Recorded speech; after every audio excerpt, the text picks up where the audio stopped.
My name is Hashim Garrett. I am a motivational speaker as well as a educational consultant. I got into this line of work years ago. My former rehabilitation facility contacted me while I was in college and asked me would I be interested in talking to students, and I said yes. I'm originally from Brooklyn, New York. At an early age, I started to make some poor decisions, probably like when I was around the 6th grade, around 11 or 12 years old. And I think it really stemmed from watching domestic violence take place in my home. Mother and father broke up, which was pretty traumatic for me. But then the really trauma came when my mother got into a relationship with a gentleman who happened to be alcoholic, and I watched my mother get abused. And then, you know, I was new to this particular part of Brooklyn, and the kids were picking on me outside and wanted to rob me, and then going to school and being bullied. So I just was like really going through a lot. And at an early age, I just kind of figured, well, maybe instead of me just being a good kid, maybe I should kind of hang out with the bad kids.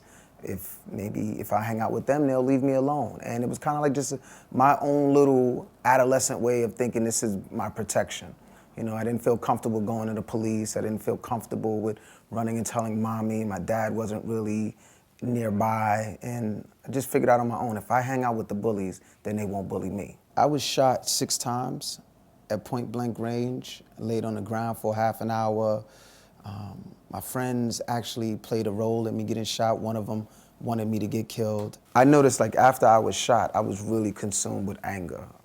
The idea of revenge was like hot chocolate in a good book for me, because that was the only thing that was gonna put my mind at ease. And there came a point while I was in the hospital for 6 long months, twisting my hair, angry, crying, going through the wave of emotions. And it was like, you know, we're all human. We all make mistakes. He made a mistake. I made mistakes.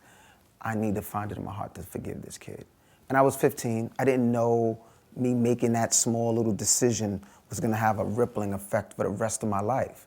I thought to myself later on in life, now I look back on it and go, I said to myself, what if I would have been able to forgive my mother's boyfriend?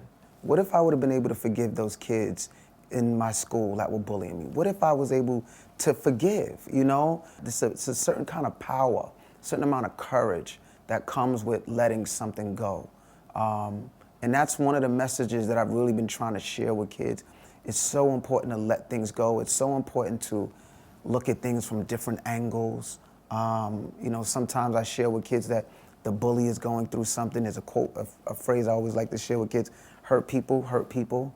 You know, people that are hurting usually hurt others. And if I can just help kids look at things a little bit differently, if I can make a mom or a dad, you know, understand how important it is to forgive their child, or a child forgive their parent. I'm just like, you know, Gandhi talked about forgiveness, Martin Luther King talked about forgiveness, so I'm not, you know, coining a new phrase, but I think this forgiveness piece is so powerful. That's one of the things I want to share with people, is the power of forgiveness. You know, just like hate will change you, you know, holding a grudge will affect you, letting something go will also have an effect on you as well.